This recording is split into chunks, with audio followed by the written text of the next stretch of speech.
At 27, as a bisexual woman raised in a conservative, religious family, I hit a major crossroads when I was 22. I was dating a woman, and somehow, word got back to my brother, who was 30 at the time. He cornered me with a brutal choice: come out to our parents or he would. Despite my pleas, he went ahead, leading to my parents disowning me and cutting off my college funds. I was so close to graduating, but suddenly, I was juggling work and studies, living off couches to scrape through. It was a struggle, but I made it through, earning my degree 3 years later than planned. Fast forward, my brother reaches out. He's raising his daughter alone since her mom passed when she was just a toddler. He's been on his own, trying to find a partner, but no luck. Now, he says his daughter, entering puberty, really needs a woman's guidance. I suggested our mother, but apparently, she's too old in my niece's eyes. My brother, without a hint of apology for the past, suggests we let bygones be bygones, quoting scripture about forgiveness. But forgiveness without genuine remorse? I don't think so. I've rebuilt my life without them, and it's been peaceful, better. The idea of reintroducing that chaos, especially my brother, after everything doesn't sit right with me. Yes, my niece is innocent in all this mess, but getting involved with her means dealing with him and my parents again. They're a package deal I'm not ready to accept.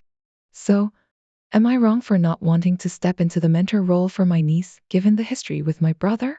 It's not about her. It's about the baggage he brings along. He threw me under the bus when I needed him most, and now, he expects open arms? I believe in forgiveness, but it has to be earned. His daughter deserves all the love and guidance she can get, but not at the cost of my peace. My brother's lack of accountability and the pain he caused are barriers I'm not prepared to cross, even for my niece. It's a sad situation, but protecting my well-being has to come first. If your niece is smart enough to see through her dad's narrow-minded views, which isn't uncommon among kids from conservative backgrounds, it doesn't mean you're suddenly obligated to step in.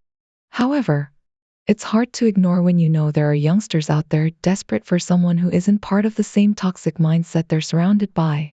Imagine suggesting to your brother that you'd love to take your niece to a pride parade and watch his reaction. It's a litmus test to see if he's genuinely open to you mentoring her, despite labeling you a transgressor.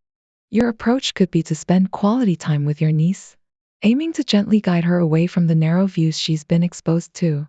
It's about teaching her values of kindness, acceptance, and the real facts of life. Providing her with resources to understand the negativity in her environment could be eye-opening for her, ensuring she knows there's a support system if she ever chooses a different path. It's tricky, especially considering personal experiences with betrayal, like enduring a parent's infidelity. When my dad's long-term affair came to light, it shook our family to its core, especially since he prioritized his affair over promises made to me.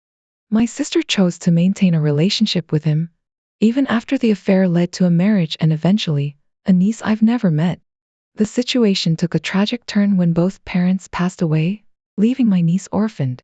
The social workers reached out, hoping family would step in.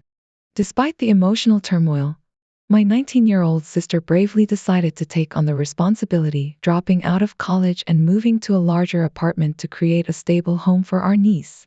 She navigated background checks and legal requirements, all to ensure she could provide for her. In both scenarios, the challenge lies in balancing personal grievances with the innocence of a younger generation caught in the crossfire of adult issues. Whether it's choosing to mentor a niece living under the shadow of bigotry or stepping up in the wake of family tragedy, the decisions are fraught with emotional complexity and a deep sense of responsibility towards those who are innocent. Now, my sister's got her hands full with the kiddo and, let's just say, child care's become her new full-time gig.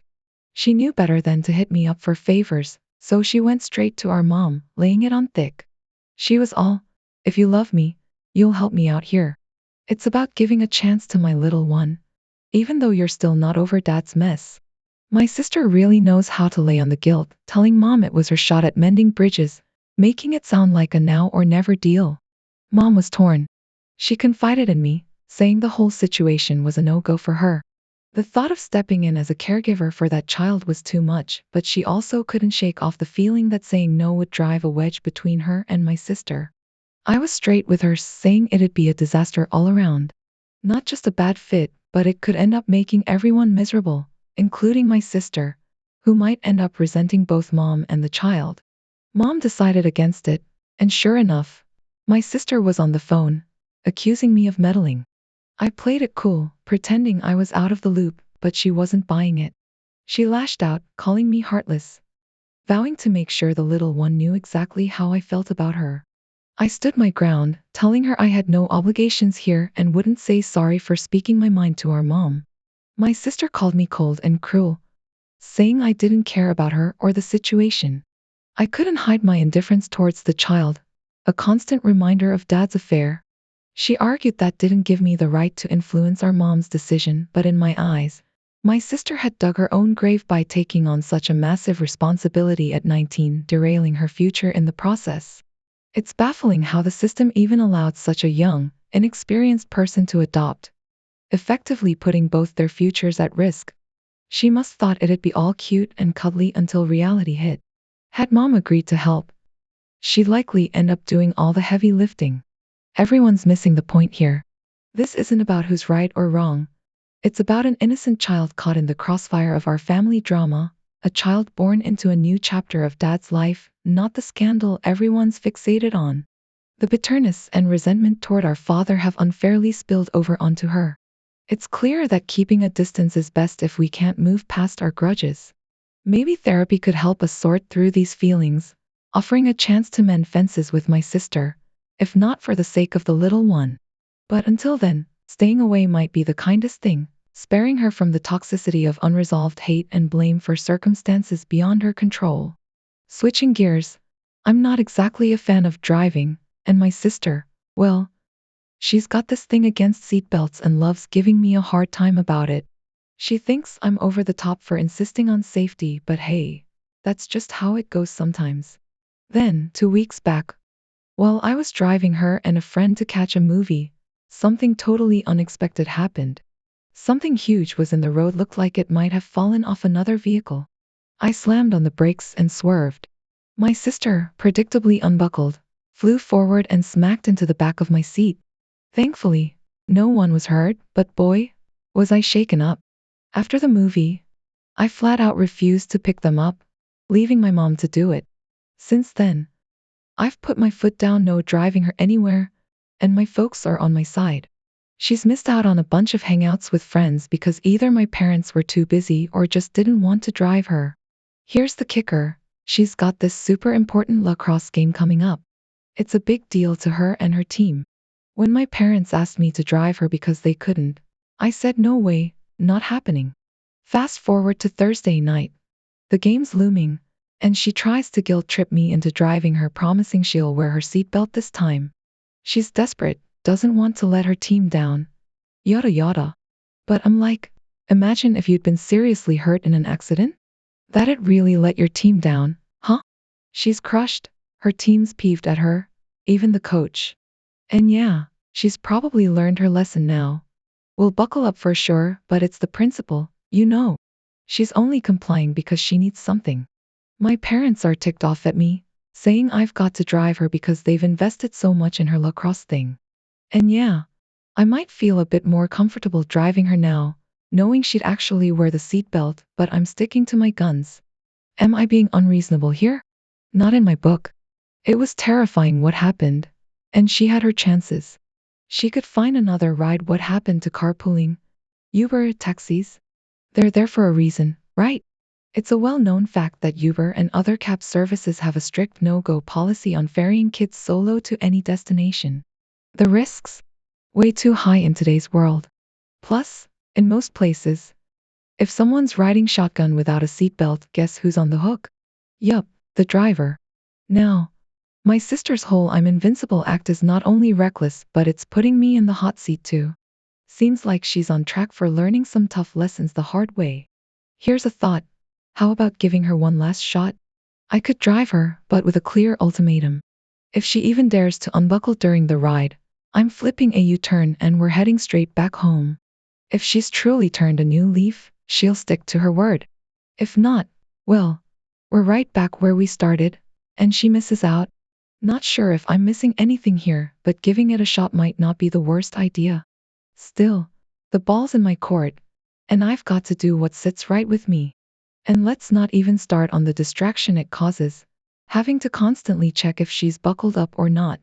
My sister has officially made herself a no-go for driving around. It's a classic case of waiting till the last minute, thinking she'd get her way, and now, well, she's learning the hard way.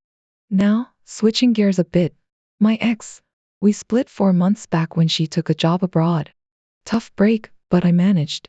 She left behind a bunch of her stuff, still in storage, and her dog, James. James and I have been buddies for 6 years now, and he's pretty much settled into life here with me. Kept everything status quo for him, considering he's a bit set in his ways. The old guy would give me the cold shoulder for any new treats until he thought I was taking it away, then, zoom, he's all over it.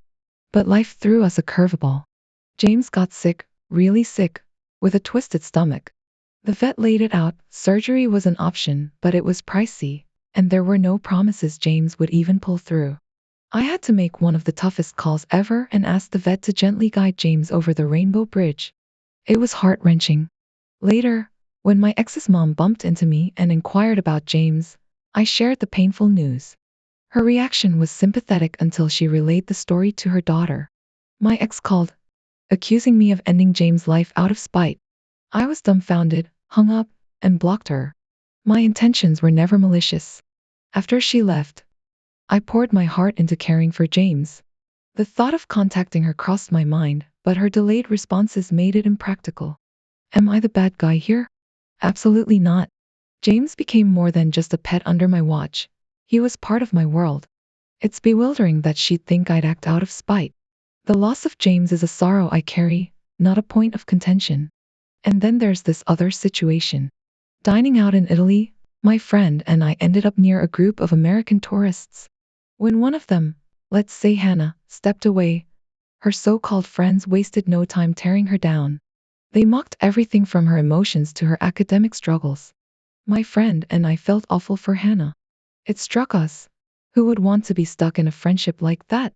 We decided Hannah deserved to know, planning to tell her before we left. Both scenarios underline a similar theme, the importance of kindness and truth in our relationships, whether it's dealing with the loss of a beloved pet or witnessing the betrayal of friendship. Life's too short for cruelty or deceit. Bawling my eyes out, I begged the vet to gently send James off to a better place. Then, just the other day, my ex's mom bumped into me and asked how James was doing. I spilled the beans about what had happened, and she expressed her condolences. But then, she rang up her daughter, who wasted no time in calling me, labeling me a heartless fool for letting James go just to get back at her. I didn't even bother arguing. I just hung up and blocked her then and there. After she left, I poured my heart into making James happy. It wasn't about hurting her. It was about doing right by James. Sure, I could have hit her up for the surgery funds, but getting a hold of her is like waiting for rain in a drought. So, am I the bad guy here? No way. She ditches an old, loving dog with me as she jets off. James was practically mine by then. Thinking I'd end James's life out of spite is just twisted. Dodged a bullet with her, I guess. Losing James tore me up inside. On the flip side, you've got folks arguing I should have reached out to her considering her mom could. But let's be real. She left James in a heartbeat. Moving a pet overseas is tough, sure, but leaving him behind? That's cold. And waiting on her to maybe make a decision? James didn't have that luxury.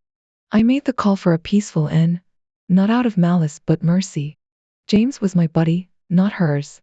Switching gears to a different drama, my friend and I were dining out in Italy, right next to a group of American tourists. As soon as one of them, let's call her Hannah, steps out, her friends dive into trash talking her. They hit all the low blows, her tears abroad, flunking a class, and then some. They even had a lookout for her return. My friend and I felt awful for Hannah. Who needs enemies with friends like those? We debated and decided Hannah deserved the heads up. So, I filled her in, wishing someone would do the same for me. Instantly, one of her pals snaps at us, but Hannah seemed thankful for the heads up. We dipped out pronto. Sharing a room with them on her trip? Ouch. But honestly, I'd rather end a trip on a sour note knowing the truth than be kept in the dark. Was I out of line for spilling the beans right there? Maybe. It did throw Hannah into the lion's den, not knowing what she was walking back into or what she'd lose in the fallout. That's on me. Safety, a place to crash, getting home, all up in the air because I didn't think it through. But come on, everyone vents, especially when traveling. I've griped about my best bud on trips, but it's all love. Eavesdropping and then dropping a truth bomb without the full story? Maybe I did stir the pot a bit too much.